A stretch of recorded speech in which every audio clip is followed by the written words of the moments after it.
নমস্কার বন্ধুরা, মিষ্টির হেসেলে সবাইকে স্বাগত। আজকে আমি তোমাদের জন্য নিয়ে এসেছি স্পেশাল দই বড়া। এটা দোকানের থেকেও খেতে খুব সুন্দর হবে। আমার সাথে থাকো তোমরা। দই বড়ার জন্য আমি বিউলির ডাল রাতে ভিজিয়ে দিয়েছি। এটাকে ভালো করে ধুয়ে জল ঝরিয়ে নিতে হবে। বিউলির ডাল আমি 2টো লঙ্কা আর সামান্য আদা দিয়ে আমি পেস্ট করে নেব। ডালটা বাটা হয়ে গেছে। দই বড়ার ব্যাটারে আমি দিয়ে দেবো পরিমাণ মতো নুন,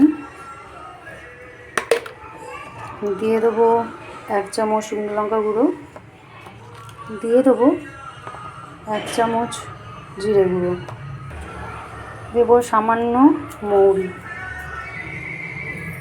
ভালো করে মিক্স করে নেব। ভালো করে ফেটিয়ে নিতে হবে। এইভাবে যত ফেটানো হবে তত আমাদের বড়াগুলো সফট ও স্পঞ্জি হবে।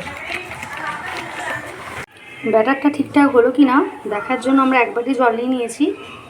একটুখানি ব্যাটার ফেলে দেখব।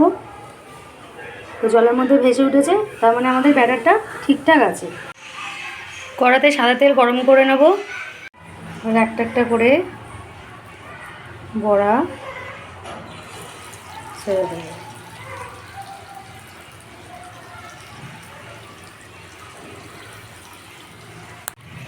বড়াগুলো বেশ সুন্দরভাবে ফুলে উঠেছে। দেখো বন্ধুরা, বড়াগুলো ভাজতে ভাজতে আমি কিছুটা জল গরম করে নেব। দিয়ে দেবো কিছুটা বিট নুন, দিয়ে দেবো সামান্য নুন, দিয়ে দেবো সামান্য চিনি, সামান্য হিং। জলটাকে ভালো করে ফুটিয়ে নেব। বড়াগুলো আমি ভেজে নিয়েছি। বড়াগুলো আমার ভীষণ স্পঞ্জি হয়েছে এখনই। দেখো বন্ধুরা, জলটাও আমার রেডি হয়ে গেছে। এর মধ্যে আমি ভাজা বড়াগুলো দিয়ে দেবো। 10 থেকে 15 মিনিট আমি ভিজিয়ে রাখবো। বড়াগুলোকে আমি ভিজিয়ে দিয়েছি। এইভাবে বড়া যদি আমরা ভিজিয়ে রাখি তাহলে বড়ার ভেতরে দইটা ঢুকতে পারে এবং খেতে আরও টেস্টি হয় এবং সব সময়ের জন্য দই বড়া নরম থাকে। বড়াটা ভিজতে ভিজতে আমরা দইটা রেডি করে নেব। আমি দই নিয়েছি। আমি একটু বেশি করেই দই নিয়েছি, কারণ কিছুটা দই আমি বড়াগুলো ভিজিয়ে রাখবো আর কিছুটা আমি গার্নিশ করব। দই নিয়েছি, দিয়ে দেবো এতে পরিমাণ মতন বিট নুন, দিয়ে দেবো চিনি। মিষ্টিটা তবে বন্ধুরা তোমাদের পরিমাণ মতন নিও। দিয়ে দেবো সামান্য লঙ্কা গুঁড়ো, 1 চামচ জিরে গুঁড়ো, 1 চামচ ধনে গুঁড়ো। এটাকে ভালো করে মিক্স করে নেব।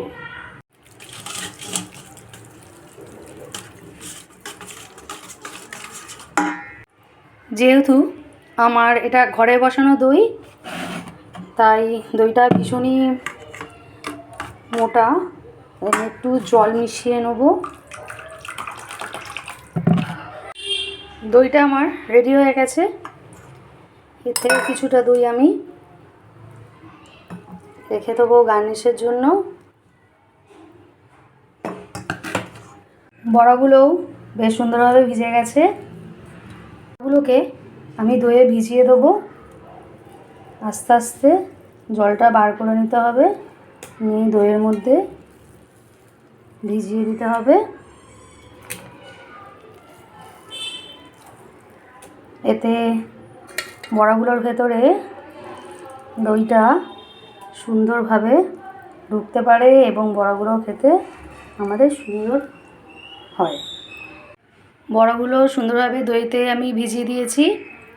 এরপর এটিকে আমি কিছুক্ষণ ফ্রিজে রাখবো, প্রায় 30 মিনিটস। রাখার পর আমি ফিরে আসছি। নিয়েছি জিরে, ধনে, কিছুটা শুকনো লঙ্কা, কিছুটা গোলমরিচ, সামান্য মৌরি আর সামান্য মেথি। এটাকে হালকা গরম করে আমরা গুঁড়ো করে নেব।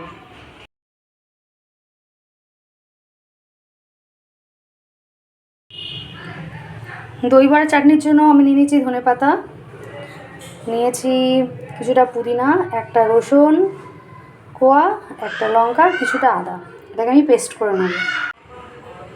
ধনেপাতা পুদিনা আমি পেস্ট করে নিয়েছি। এর মধ্যে দিয়ে দেবো পরিমাণ মতন নুন বা বিট নুনও দিতে পারো বন্ধুরা। দিয়ে দেবো লেবুর রস, ভালো করে মিক্স করে নেব। ফিরে এলাম 30 মিনিট পর। দই বড়াগুলো এবার সাজিয়ে নেব।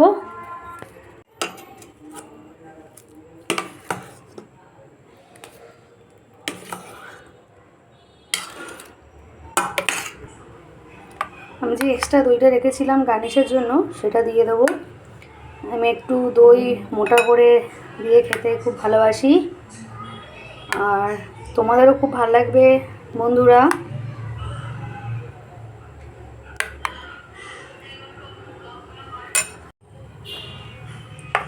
মধ্যে দিয়ে দেবো আমি দই বড়া করা মশলা, দিয়ে দেবো সামান্য বিট নুন,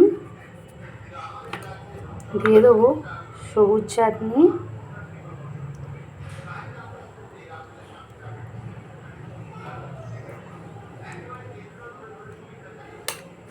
দিয়ে দেবো তেঁতুলের চাটনি। তেঁতুলের চাটনির ভিডিও আমার আগে দেয়া আছে বন্ধুরা। এটা আমি সবসময় করে রাখি বাড়িতে, যখন যেটা ইচ্ছা হয় করে আমি খাই।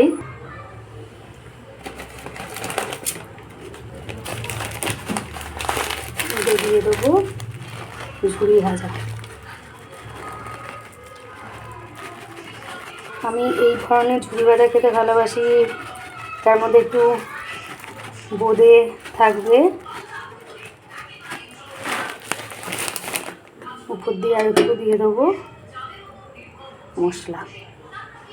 হয়ে গেল আমার স্পেশাল দই বড়া। তোমরাও ট্রাই করো বন্ধুরা, কেমন লাগলো অবশ্যই আমাকে জানিও। Thank you for watching.